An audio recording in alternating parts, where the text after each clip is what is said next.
Hello and welcome to Teachers and Game Devs Speak. I'm Bob Carter, owner and teacher of the Neighborhood Studio. It is a teaching and production studio where we help aspiring creatives become working creatives. To my left, I'm James Portnow. I have taught at the bachelor's and master's level. I have 15 years, mostly in the AAA industry, in game design, and I've written curriculums about game design for a lot of places. You got yours. Awesome. I'm Anthony Obando. I teach here in the school district. I've been teaching for 4 years. I did 2 years teaching middle school, and I'm currently still a high school teacher over at Hardaway High School. And as my title says, I am the most sane high school teacher. And I am Dr. Rodrigo Obando. Some relationship. proud. I teach, let's say, game programming, and games and simulation programming here at CSU, computer graphics, and I don't teach game design. But Yeah, but Dr. Obando, didn't you kind of build this entire program? yes, that's true. Yes. Well, yeah, that's true. Yes. I mean, maybe I did. Maybe just a little bit. Yeah, missed it by this much. A little bit more than this much. The building has grown. So yeah, I created the games track, and I'm the coordinator. And I think we have had some of our people, actually some of them may have still watching, that have actually gone to the gaming industry, which is actually great. And I have some of my students here, they want extra credit. Oh, friends, this is great. I didn't have to move at all. So I started off as a community manager for a game called Gigantic, and then slowly moved over to game design, and I worked over at High Res, did about 5-year stint with them, some on contracts, some full-time, and now I'm working on an unannounced project. So Nice. Yeah. Congratulations. NDA. So, as teachers and game developers, the experiences on this panel are varied and deep. We've all experienced this industry in a variety of ways. Feel free to raise your hands and ask questions at any moment. Repeat the question to everyone. One thing I would like to say, or one thing I would love to ask, because as a teacher, I feel a special pride when I see my students becoming my peers and associates and even surpassing me, right? Because again, their success reflects our superior leadership. And so, what would you say are just 3 shining examples of some of your favorite success stories? So I will give you 2. One is the fact that I just started a company with one of my former students. He was a student of mine 10 years ago, has done phenomenal in this industry, and I was like, you know what? I shouldn't be thinking of you as a student anymore. You are clearly my equal. Let's start this company. And then the other one is, there was years and years ago, I would tell my students that this class I had, okay, here's the curriculum, here's the syllabus, but also here are a group of game festivals. If you can take down any of these game festivals, if you can win with the games you're developing here, you just get an A, right? And this one student came up to me with this game and was like, you were supposed to build 3 games in this course, and he was like, I really, really believe in this. And I'm like, all right, you can take the wager. I will let you, instead of build 3 games, build 1 game, but then the only way to get an A in this class or even to pass it is to win these festivals. Crushed him. Immediately right out of college was offered multi-million dollars to start his own company. Yes. And has been off to the races since then. That's awesome. Sure. So it's only been 4 years, and starting off at middle school, I don't really have a whole lot of stories to say, but I've got one student actually that is currently here at CSU. Congratulations. He just started. That's a big deal. Nice. Anytime you've got high school students moving on to college, that is a success story. So understand, congratulations already. And he already started his own company in high school. He kind of started that there. Actually presented last year at SimFest with his game that he made. Oh, wow. His group made that game, and he's right now, I don't even remember what class he's in right now, but he's still making his way towards taking games classes with Dr. That's phenomenal. And I've got one other student. He's not in the room right now, but he's here at this event. I know he probably can't hear me, and I know he's all the way out there. He's probably, is that him? No? That's Rod speaking. That is Rod. Okay, so but I know he's out there, and he's actually started his own company. I nominated him for CTA Student of the Year since we have that as an annual thing, and is actually going to be going next weekend to Atlanta for FBLA State in public speaking. Wow, congratulations. Those are the two that come off the top of my head, ones that really have gone and done something. Because I mean, the middle schoolers, they're still learning who they are, what they want to do with their lives, and But you're having that impact and that influence, and especially at that age, it absolutely matters. Anything and everything to spark that kind of curiosity, you know, and engagement. So fantastic job already. hopefully I can see them next year. Because I know I've heard some stories from some kids saying, "Oh, Mr. Obando, I want to go over to Hardaway with you and where you're at," even though there were different experiences at different schools. That's the nice way of putting it. All right, nice. Dr. Obando, just so you know, you were the reason that inspired this question, because your sons both being here, running SimFest, being teachers, following in your footsteps, absolutely inspirational. Okay, 2 down. That's very good. Yeah, exactly. There's a third one. Well, your daughter. Oh, she's good too. She's into that one too. Yeah. Yeah. All 3. That's it. Yeah.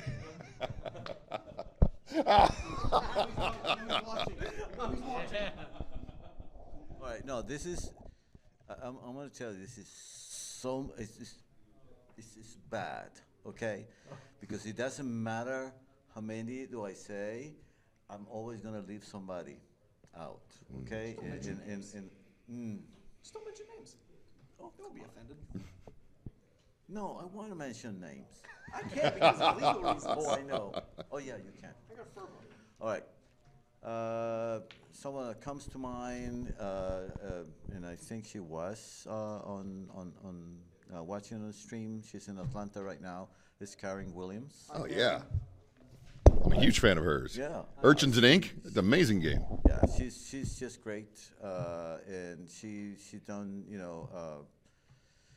co-design and been pushed forward a board game, won an award with that game, and also last year she published her first title on Steam about teaching Japanese, for the game. So Urchins and Ink, it's a phenomenal game, absolutely beautiful, visually stunningly beautiful game. Yeah. Highly recommend it, and it's scalable for other languages as well. Yeah, it's brilliant. Again, I'm a total fan. I fully believe in what she can do. yeah, another one is she should actually walk out of here, but she's not going to do it because she's not taking pictures for me.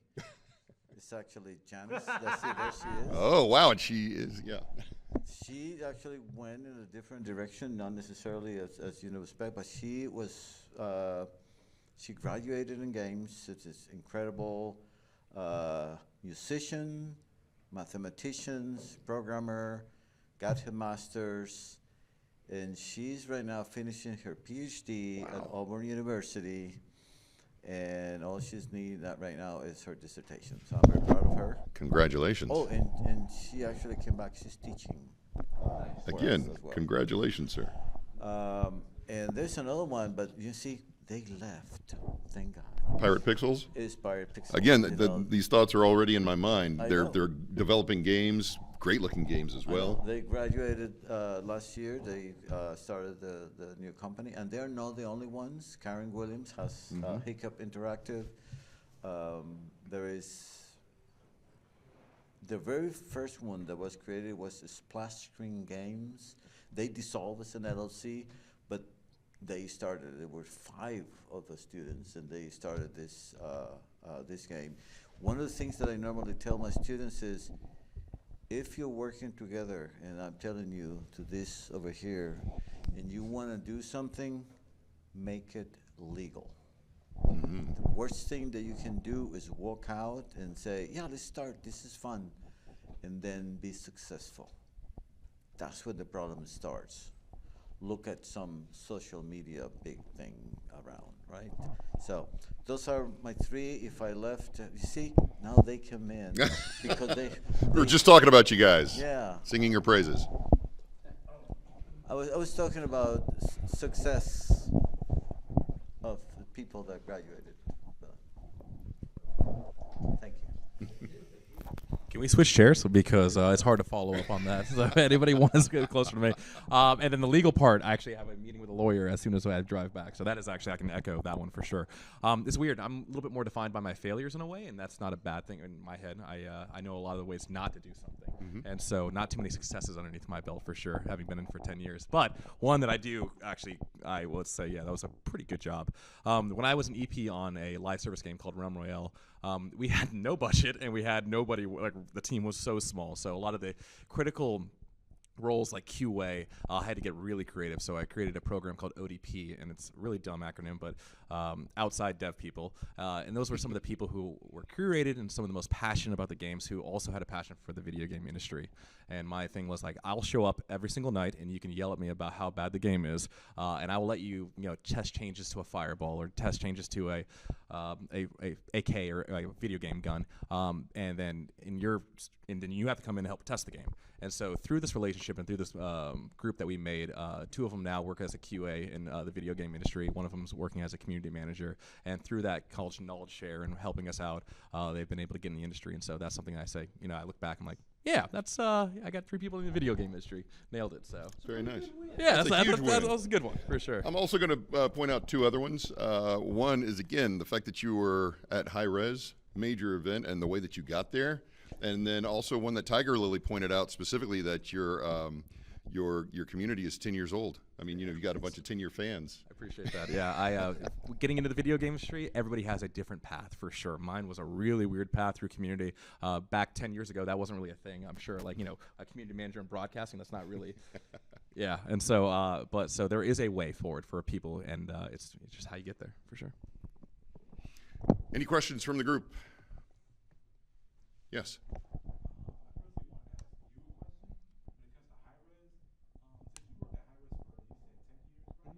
No. So 3 full-time and then 3 on contract. Got me spilling the beans on high res. Okay, what are we doing here? No, I'm kidding.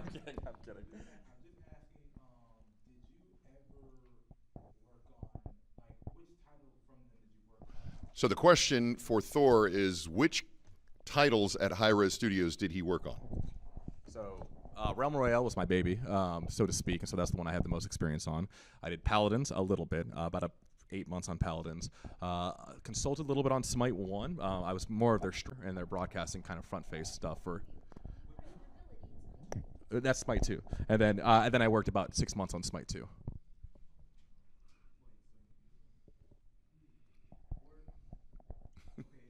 Follow-up question. No, you're fine. Okay, so you're going to think about your question, and we're going to take some other questions. Yes, sir. So you're all in different areas of teaching in various areas of the games industry. So as like a collective, kind of big, kind of potential pool for answers, what would each of you consider to be like some of the most valuable lessons that you can instill in your specific field? So this person wants us to write a book about what would we collectively say are some of the most important lessons that we have learned in teaching and game development, and he wants us to summarize all of them each individually into 1 or 2 statements. I'm going to let James start off right now. All right, let's go. All right, so for me, the biggest thing is that if you want to be a game designer, especially if you're entering the field, when I'm interviewing junior game designers, it doesn't matter to me if they can make a level. I can teach that. They can learn that, right? There are things on the internet. What I need to see is that you can communicate, and you can communicate with people in other disciplines, that you are eager to learn, that you're a team player. So it's a lot of the soft skills that are more important than the technical skills for this field. And I want somebody who is actively curious and exploring things outside of this field, because I know people who are games industry people who only play games, and they make worse products than people who have an interest in art and music and literature and all these other areas, because our job as designers is to craft experiences. And to be able to do that, we have to go actually have experiences. And so I want somebody who can bring in and say, hey, also this other thing that I do is relevant because.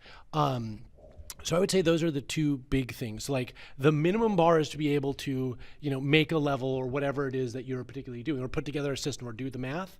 But if you're in my office, like for an interview, I trust that you can do that. You got to be able to figure out how to do that. I need to see all the other things that are going to make you a good part of the team, and that are going to mean you bring something special as a designer rather than something that I can just get from anybody.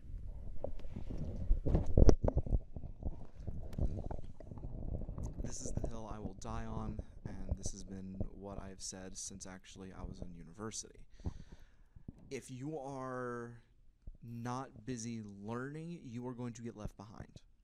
One of the biggest things I've seen, and I've seen this now in 3 different institutions. When I was here at CSU with some former professors of mine, when I was at my first school that I worked at with the former administration, and my current school that I'm at with some others of my colleagues, one thing that I've seen, and it is heartbreaking to me, I love teaching, I love what I do, but having to deal with others that refuse to get with it, essentially, the best way of putting it is they don't want to get with the times. They don't want to learn what it is that I do. And if you're in this field, you have signed a contract that you will do this for a year, but also you are signing another contract that's saying, I will not give up on advancing myself in this field. I've only been doing this for 4 years. I know that these other guys have way more years of experience, but also I have one thing that they don't. I'm still in the trenches with these kids, teaching them. And I'm learning things day in, day out. I wish I had more time to actually be able to teach them certain skills, technical skills. But then again, James also said it best, it's the soft skills that kids need to learn. Everyone needs to learn the soft skills. If not, you're not going to get a whole lot of distance out of this. You can make the best game out there, but if you just suck as a human being and can't work with people, then I recommend you go find a different career. And to anyone that home watching this, especially if this is being recorded, again, get busy learning or you're going to get left behind. And I'm saying that not only to my colleagues, but to any other future students that are watching this. If you are deciding that, I don't need to know any of this, I will see you on the other side, and you will not be doing as much as you think you will. So get busy learning or get busy dying. Yeah, I was waiting for you to say We're all that. doing that 1 second at a time. You know what I mean. Get busy learning, get busy dying. That doesn't leave. Actually, you should, have a soundboard with Bob's, favorite thing, visual. Right? That's right. A couple of busy soundboards. Yes. Yeah, that would be. That is so, why do I say this? They already said what I would normally say. My students can attest to this. I actually do things with them. The technical things. As you said, you can actually do all those things. But sometimes what they might not realize is that when I ask them to present something, it's actually to say, you tell me, what is it that you are doing? If you're able to tell me what you're doing, you have a chance to actually, do it and actually put it into something that you're creating. But if you're not able to, then you will not be able to do it. So and that's the thing Excellent about point. communication, and that's why I have them do presentations, and I have them run their own system. For instance, right now they are running an alpha test. I hope some of you actually realize that. So it was their responsibility to make sure that everybody knew about those. Those are things that I don't do in the classroom, but they have to do it because for game creation and design and programming and all this industry is probably one of the most unforgiving. If you are not a person that you will put your face out there and talk to people, you're not going anywhere. Long are gone the times where you could actually hide in a closet and then just do your little thing in there. You heard it. You want somebody to be streaming your game, to see what you are talking about, to create that even before the game is out, that they will be able to identify it. Because it's not the same as it was 10 years ago. It is very, very different. So it is impossible to me to do everything that I would like to do with my students. but some things that I do are precisely perhaps invisible, sometimes not even gradable. But these are the things that are very, very important. And to me is personal relationships. For instance, if I'm in a classroom and you are like this,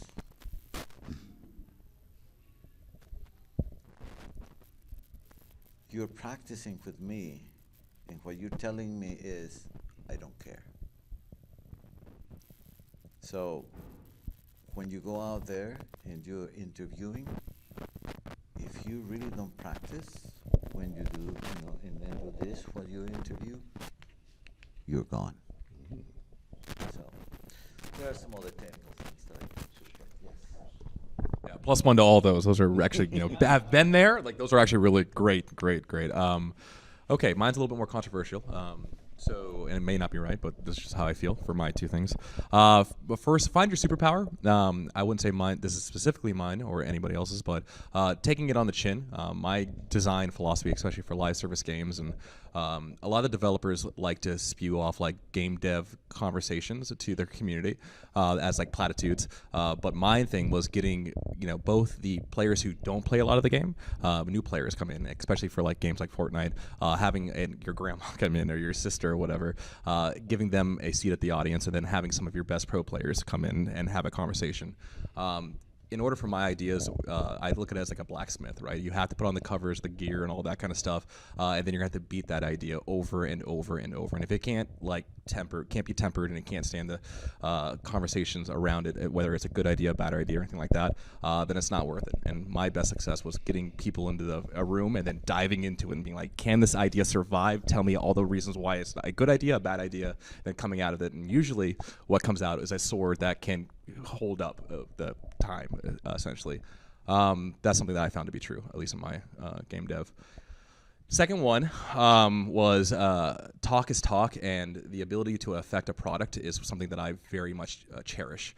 I can't tell you how many times I'd go into a meeting and they would just be like, oh yeah, we're gonna do this amazing thing, and it's gonna be, all the players are gonna be excited, it's gonna be amazing, I can't wait. And then when time came to program it or art it and stuff like that, that person's not in the room, right? And it drive me up a freaking wall. And so for the people who can hey, I don't know how to learn how to make a level, to your point back, like those are the people that I cherish in the video game industry. It's like, I don't know the first thing about materials, and like, I'm gonna go make a material for this cloth and all that kind of stuff. And I saw somebody who couldn't make a skin. And they're like, I'm going to learn about materials, and I'm going to make a recolor. And then the person who, in the art directory team, who had spent so much time talking about all these amazing skins, at the end of the year, they didn't make any income for the game and stuff like that. But the person who was like, yeah, I'm just going to make fucking recolors. And then they ended up making a lot of money. And so that time and time again, I felt the people who would talk a big game are like that. They're at the company, but the people who could actually affect a product, those are the people at the end of the day that I'd be like, I am so thankful for this person on my team. So, yeah, there's that. And to wrap things up, a lot of times when people come to the studio, the neighborhood studio, check it out at neighborhoodstudioatlanta.com, they'll come for voiceover, or they'll come for screenplay writing, or they'll come for something specific. But in this day and age, media is much more intertwined, right? Whether it's, there's nothing that's just auditory, nothing that's just video, nothing that's just gaming and coding. Everything is intertwined. So the skills that you're learning are much more than just being a voice talent or an editor. You're learning how to be a creative with a capital C. The industry is actively changing. Controversially or not, AI is transforming how we do everything. We have to realize that AI is just another tool. And it's not that AI is going to take away jobs. It's that people who know how to use AI are the ones that are going to get the new jobs. So we have to learn, adapt, improvise, and incorporate AI as a tool into our own skill sets. Now, I had to do that as a voice actor who was terrified of having all of my voices that are on YouTube just completely being scraped and then just being used without my consent. So I had to make major adjustments last year. I did the speech on it last year, which everybody can see, and I'm very happy to say that forced adaptation was beneficial for me. So it's very important that I teach my students, again, we have to be adaptable, and we have to learn how to be creative. Creators create, and we have to lead by creating and not just following along. So that's the important thing, right? You touched on certain skill sets. You mentioned teamwork, but you also talked about lateral thinking skills and critical thinking skills, and there were 3 other qualities as well. So usually it's teamwork, communication, lateral thinking, and logical thinking, right? And those are things. Well, and those are things AI can't do, right? You've got to be better than the AI, and to do that, you've got to be able to be good at the human things. Yes, and also, again, AI can't match my expressiveness, right? It can't match my range. So as long as I'm innovating and as long as I'm brilliantly creative, right, I don't have to worry about that because other people are going to use what I've left behind. I'm moving forward and innovating because creators create, and that's what I teach my students to do. We are creative, we create. Next question. Yes. So this might be a little open-ended, but I'm just wondering how y'all go about learning in the first place so that you can't teach and stuff like that. Okay, the question is, how do we on the table go about learning? So how do we go about learning? We learn on YouTube. I learn from my kids. I learn what's relevant and what's interesting, and it keeps my ideas fresh and young. I learn from Reddit. I learn from Discord. I learn from my gaming groups. I am very fortunate that the people that come to the neighborhood are all different cultures, all different ages, all different genres. People come into the creative industries with all different backgrounds of life, and I benefit from that. Right? There are a lot of issues that are being dealt with right now, but diversity is about diverse thought, diverse culture, diverse life experiences, and it has been proven factually that that tapestry of differences, when it's woven together, is much stronger when it's united than when it's torn apart. Well, and that actually fits perfectly with what I was going to say, because for me, on like the technical side, I'm just trying to learn all the time, right? Like as a game designer, you have to be curious. And one of the things that involves is pushing beyond the boundaries of what you're used to, right? It's really easy to be like, oh, I make shooter games, I should just play shooters. No, right? Like you've got to experience everything. And so, yeah, you're absolutely right. Like YouTube, all these things, like I go to sleep listening to podcasts or history or whatever every night. But the main thing for me, There's one that's called Extra Credit. it's really okay. Good. It's great. Check it out. But for me, I schedule 30 minutes a day, every day into my schedule to play a game I've never played before, just so I can experience all these things. And at the same time, like I'm not a big football person. I buy Madden every year because if it's making $1 billion, I should see it. I should understand it, right? You don't like Candy Crush? Well, that's fine. If you're not playing it because you don't like it, you shouldn't be a designer, right? You got to understand because this is appealing to millions and millions and millions of people. And so as a designer, like I will go out to museums almost every weekend just to see what's there, right? You should be reading things outside of what you normally just default to liking because it's easy to learn the things you like. So you have to force yourself to also go, okay, what else is out there? Oh, you want it back? Wait, here you are. In terms of experiencing those things, it's very important for us all to realize that we have to be willing to expand our comfort zone. Okay, don't just get out of your comfort zone. If you're out of your comfort zone, then you're going to go back to what's familiar. You have to feel comfortable and confident enough to be willing to embrace the new and try something new. And that's very important. In order to do that, you've got to expand your comfort zone, which is especially important in terms of creating a safe, fun, creative space. So try improv comedy, try again, my triumvirate, Shakespeare's Tavern, Center for Puppetry Arts, Dad's Garage, right? So again, that's like in Atlanta, but try new things. If you've never played Pokemon Go, you got to see it. It's amazing. And then again, I'm telling everybody, every young designer, learn Niantic Lightspeed. Learn it because augmented reality, that is absolutely something that's going to become as ubiquitous as AI and cell phones.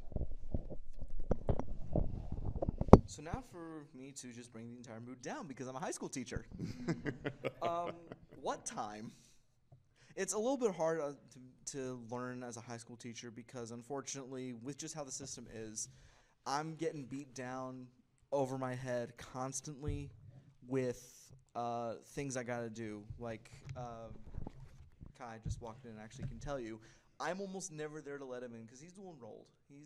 He comes in through the back entrance of the school. I let him in because he's got me first thing as soon as he shows up.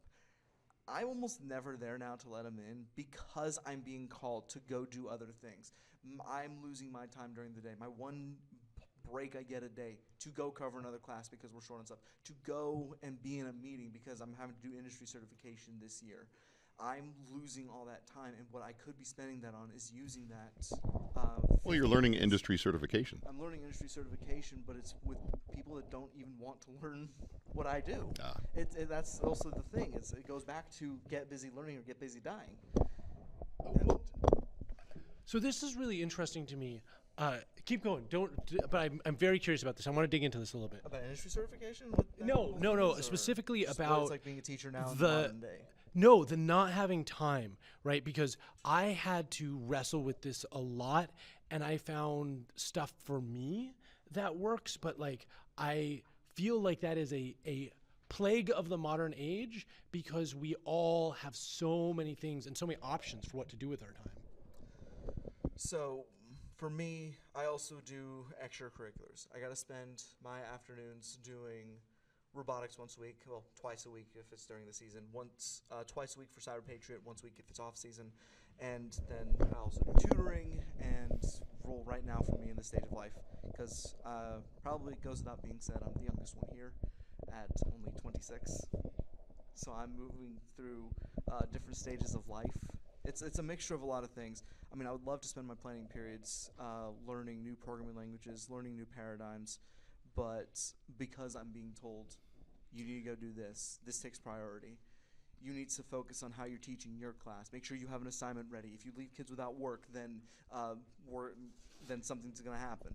And let's be realistic, you're also focusing on relationship. Again, congratulations. I've got 125 students. I know the names of all of them. I'm talking about your relationship with your significant other. Congratulations. That too. You're about to move in together. 6 months. That's a big deal. In like less than 6 Again, months. Look, 6 years together. everybody is at different life stages, right? We all have remember that bubble of busy I was talking about?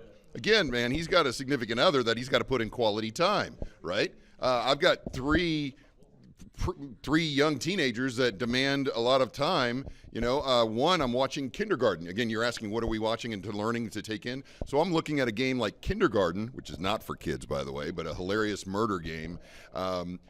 Actually surprisingly well written, so I will go ahead and give public credit to them. With my list, and then my middle child won't even talk to me because she's leading a community on role playing on some Cats Roblox game, and then also like Gem Frontiers, Star Gem. She'd kill me because I don't remember the name of the game. And then the youngest one is obsessed with jujitsu shenanigans and all variations of Battlegrounds on Roblox. However, all that being said, I've also got a teaching and production studio. I'm also an indie movie developer. I'm also I've got 3 video games in development that I still haven't published yet. And then, of course, I'm on the air and working voice actor. We all have our bubbles of busy. Give this guy some grace because, again, he's got a 20-something-year-old girlfriend that he's got to spend some quality time with, and he's got to get his certifications. So we all have these different life stages. So I just wanted to get I had to wrestle with this a lot too, right? Because my schedule is dumb all the time. I'm literally scheduled to the minute. Everyone jokes I live by my Google Calendar, but I do, right? And so I had to find all the time. The first thing I did was I realized that Twitter was taking an hour plus of my day. Even if I only got a little, it responded to 1 or 2 things, I was losing several minutes on either side of every tweet just because I had to check out and check back into the thing I was doing. So I deleted it, got rid of it, right? And I find that there's a lot of things like that. I also found a lot of I'm an insano person and I understand this, but I found a lot of time in the day that I wasn't using. I will listen to a podcast or watch YouTube documentaries and stuff in the shower every day. I have found all the places, right? I bring my Baudrillard on planes so I can have a chance to read it while I'm flying. I think, unfortunately, the hectic nature of the modern world forces us to find all those minutes. And then the other side is all my friends know that, how you hang out with James is I will just say to everybody, I'll hop on Discord or whatever and say, hey guys, I'm playing Madden today to learn it. Anybody want to play this with me? Or anybody want to talk about T.S. Eliot or whatever? And I will invite everyone in my community in to share those learning experiences with me. So that's how I double up my like person time and my learning time.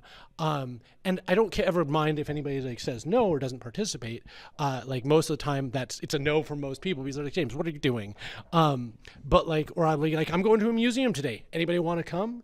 And finding those ways to double up the things I'm doing has helped me a great deal find the time, because you're absolutely right. Like the modern world is hectic. Teachers have a ton to do. And then on top of that, we still need some time to, do stuff for ourselves or relax every once in a while. And so I think that I literally sat down and was looking at like, how can I find more time in my day? And I think that there is a lot of space. And I would say the other thing to do is just like with Twitter, I didn't even like it, right? I didn't find it making my life better or any of the other things. So sometimes just to assess, okay, what are the things I like least in my life and why am I doing them, can help with some of that time. I mean, I can keep going on about. No, Dr. Obando. I can keep going on about stuff with school. There's plenty more to say, but I don't want to take up everybody else's time. Just a side comment on what you said. I told my students at the end of the semester in the fall, could you imagine if you didn't do some of the things that you do in your social media? Do you have any idea how that would mean to you? Well, one student actually took upon himself, and he came back this semester and said, Dr. Obando, I stopped checking TikTok for a month. Oh my God. He realized that he was spending a ton of time doing something like that, but it was consumed. I tell a lot of my students, I don't know if I've said this a lot in these classes, but I've said, to me, it's a little bit more dangerous social media than games. Oh yeah. Because of the way they will suck you in, etc. But anyway, how do I learn? Or why? For instance, first is why? Because I'm curious. I always want to learn, and this is what, to me, when I find that people don't learn or they don't want to learn, it is a surprise to me. Because why not? If I could tell you the things that I've done throughout my life, then you say, what? I was an actor in high school, writer, musician, composer, to engineer, to producer, to all kinds of things. All along with my wife, so she sits right here with me. She's also an incredible woman. She has an incredible range, well beyond mine. Very creative, always learning, always, I'm always curious. And sometimes I ask questions, and then when I ask questions to my students, it's not just to test whether they know, it's because I'm interested. I want to learn. It's just very interesting. I want to see that because I am interested. So when I hear somebody they're not interested in learning, it saddens me because we could, I think as you put in the number of hours, we could do so much with what we can do. We can learn, but we are actually losing time with this device. Okay, and I know teachers will tell me and said, yeah, because now you go to the classroom and they're like, You saw it firsthand. yeah, You saw it firsthand. Yeah. completely immersed into this. And I know that the companies have been put some things. For instance, there's this summary time, so you can actually check that twice a day, so that everything gets accumulated. That actually helps, For instance, I know in Rod, who is in Registrar's office here, he says that sometimes he receives an email and he doesn't respond 5 minutes later. Then they say, I'm going to send an email to the president because didn't answer me right now. That kind of pressure, things like that, you want to put aside, and you want to be interested in things in life and learn good things, about what we do. So how do I learn? I read a lot. I watch also, YouTube, depending on what is it I want to learn. And I also talk to a lot of people that know things that I don't know. That's the way. I'm not going to be meeting just with people that know about the things that I know. I want to know about other things, completely different. I like art, so I meet with artists. And other people completely different from me. That's how I learn, in talking about all these things. Yeah. First of all, this is a smart man, called out his amazing wife. I'm going to do the same thing with Lily. You are very creative. You teach me all the time about being creative, so thank you for that. I'll make mine very simple. First, I am not a programmer by any stretch of the imagination. I work in Unreal, so blueprints have been a blessing for me.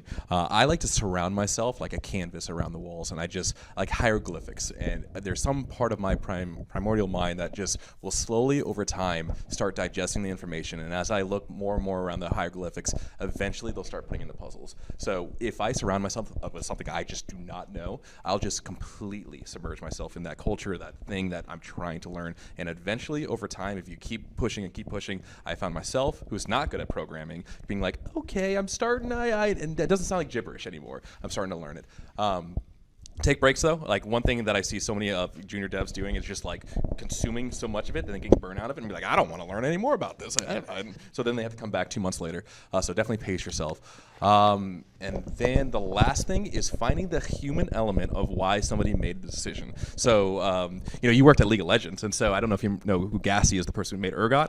And so I go to Gassy. I'm like, Gassy, why did you make Urgot, the original Urgot, like the way you did? Somebody makes a World of Warcraft dungeon. And it's like, why did you why'd you go left with the dungeon instead of going right? Going after the human element and finding, like, I can look at a dungeon and it kind of like from a design element and be like, okay, cool, I understand where this is going. Okay, I understand why. But understanding, getting into the head of the people from the history of why they did those decisions is something I just absolutely love. Being that person in history and being like, why did you make the gun like this? Why did you make the fireball this strong? And to me, that's just been so much of the eye-opening experiences. And then say, okay, do I need to go down that path or is there another path? So, yeah. Cool. I want to say something before it goes, because it's got to be done right now. I see what he's got, 10 years of, did you hear him? You want to hear him again? Yeah. Yes. I can tell you another story. Yeah. For everybody here, again, in terms of how we learn, I want to make sure that everybody is participating in game jams, participating with the GGDA. Obviously, SimFest is phenomenal. This program is incredible, but make sure that you are being active in pursuing your knowledge and education and not just sitting back and waiting for it to be spoon-fed to you, because that's not going to help you get to where you need to be. Okay? Good. I feel as though real quick, I feel as though I was a little bit negative with mine, but also I will say what I also do, I learn from my kids. I learn from all my students, all 125 of them, even from Kai right there. All the games that he keeps talking about, that he talked to me about, I love hearing about it. All the other things my kids keep telling me, I love hearing it, and I wish I just had more time. You're doing way too good of a job, by the way. The next generation is really smart. How did you do it? How did you know this? Oh, man, I gotta get better, dude. So, yeah, thanks for that. Last question. So all these questions have been great. I'm sorry, I'm probably going to bring the mood down a little bit here. It's all good. This industry is great, and I will die on that hill. It is great. It fosters community. It makes people happy. But there is a darkness in it. There is sexism. There is toxicity. There are all these negatives. How do you guys navigate that while still being hopeful and positive? All right, so the question is, how do we deal with life? In this case, the particular focus is on the toxicity in the industry and the negativity in the industry. The way that I personally deal with that is, yes, that exists. However, I'm a nerd and a geek, and I have just made my own safe space. If I stay too busy to deal with other people, now I have that advantage of being an entrepreneur and being self-employed. You don't always have that opportunity. I am burned out on a lot of corporate America. So again, I have been very fortunate in that I've created my own bubble, my own safe space. And again, because I hate bullies, I've created a safe place for many others. And you guys have heard me repeat it, right? The neighborhood studio is a safe, fun, and creative space.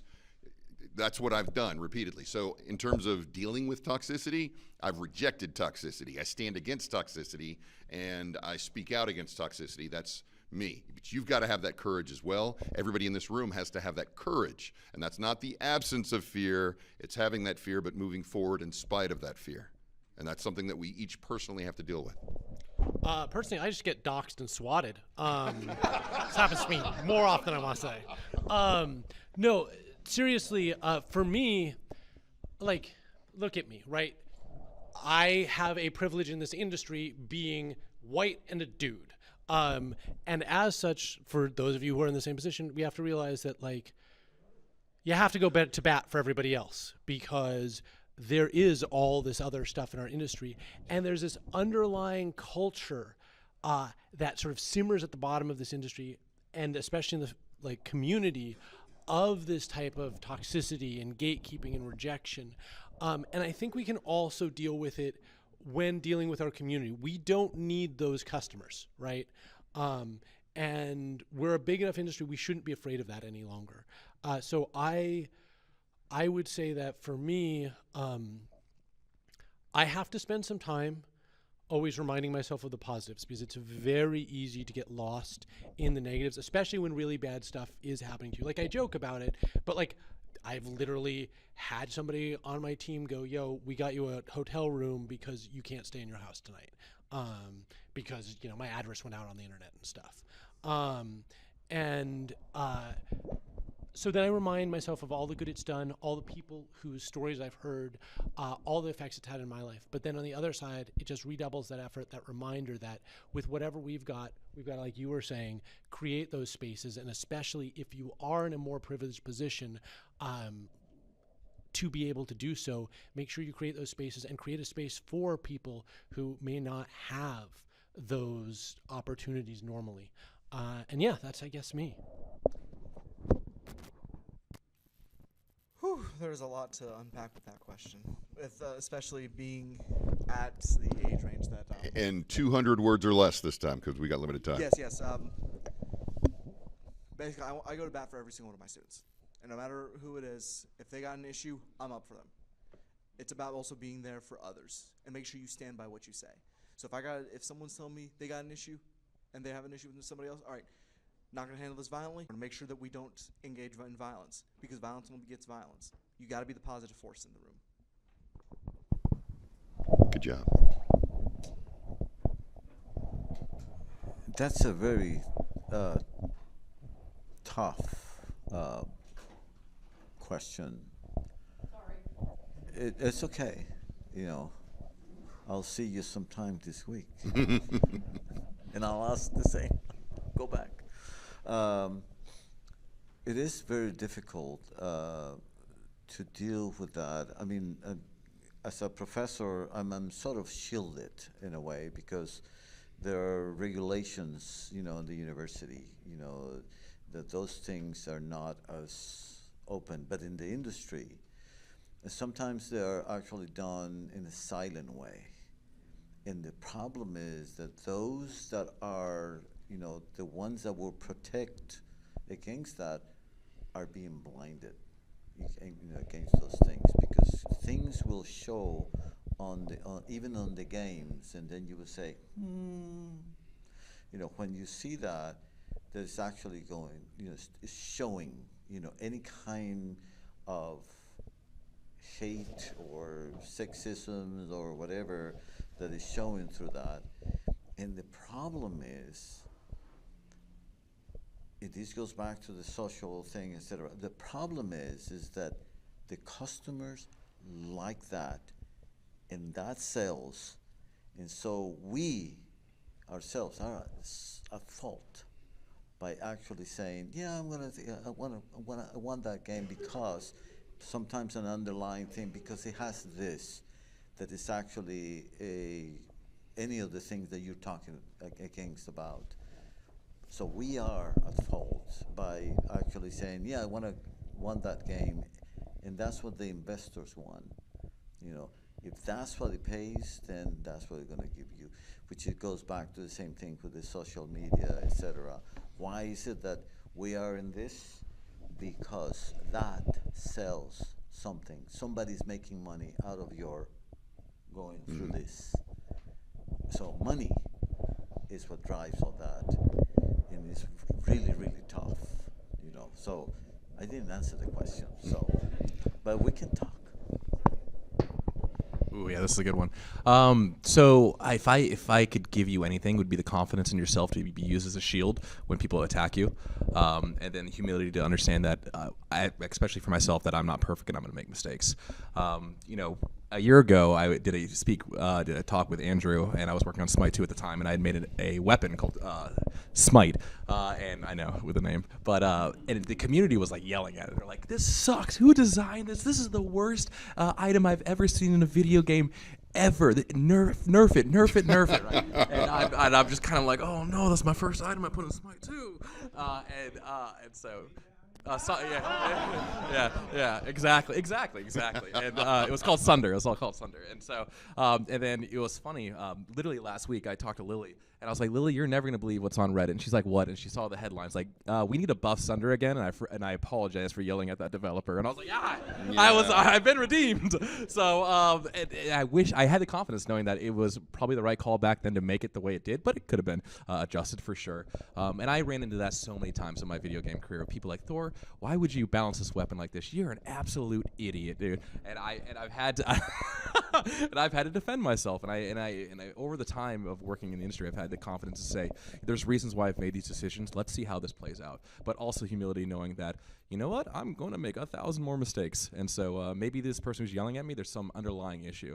Now, I know that doesn't directly play into your trials and tribulations, but I would say confidence is going to go a long way in believing in yourself and using that as a shield, then the humility of knowing that you're going to make a lot of mistakes, and sometimes the person yelling at me is yelling at something else underneath it. And hurt people hurt other people, and you have to remember that. And so hopefully we can have more empathy when we communicate with one another. Again, communication, one of those key elements that is absolutely necessary, not just in the gaming industry, but in every aspect of our lives. So I want to thank everybody on the panel for being here today. Thank you for all of your amazing questions. If you have any other questions, feel free to find us after this or online, or of course, contact Andrew Greenberg and the GGDA. Thank you.